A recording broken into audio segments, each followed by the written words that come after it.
అందరికి నమస్కారం. తిరువెంబావై రెండో పాసురం.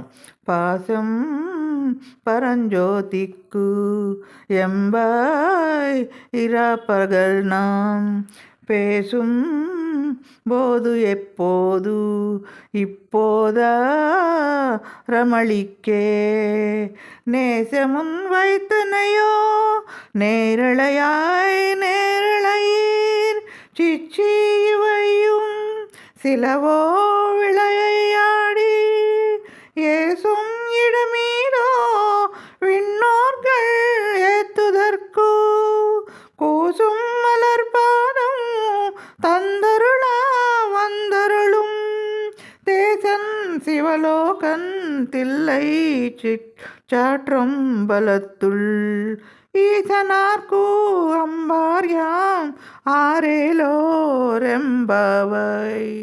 ఓ బంగారు బొమ్మ లాంటి స్నేహితురాలా, ఉదయం అయిందని కోళ్లు కూస్తున్నాయి, శంఖధ్వనులు వినిపిస్తున్నాయి. నీవు అజ్ఞానపు నిద్ర అనే చీకటి నుంచి మేలుకో.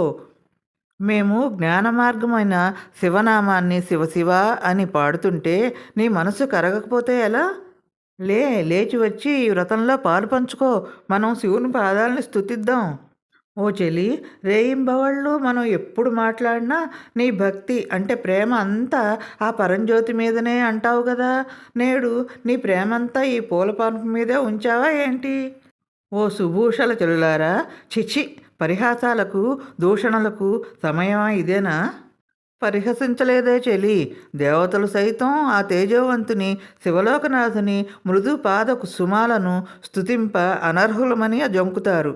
అటువంటిది మనను అనుగ్రహింపవచ్చిన తిల్లై చిదంబరంలోని ఈశ్వరుడి మీద భక్తి మాత్రమే నిండిన మనమెంత? జ్ఞాన మార్గంలో పయనించే యోగులకు సైతం అంతు చిక్కని పరతత్వం భక్తి మార్గంలోని వారికి తేలికగా అర్థమవుతుంది. ఎందుకంటే భగవంతుడు భక్తి వలలో చిక్కుతాడు కదా. మనిషి పుట్టుక, జీవితం, లోకం అన్నీ శివుని సంకల్పంతోనే నడుస్తాయని చెబుతున్నారు మాణిక్యవాచి గారు. నేను అనే నా జీవితం, నా శ్వాస, నా జ్ఞానం అన్నీ శివుని కృపా ప్రభావమే.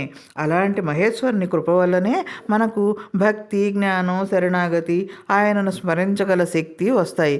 కాబట్టి మనం చేసే పూజ, జపం, ధ్యానం ఏదైనా కూడా ఆయన ప్రసాదమే.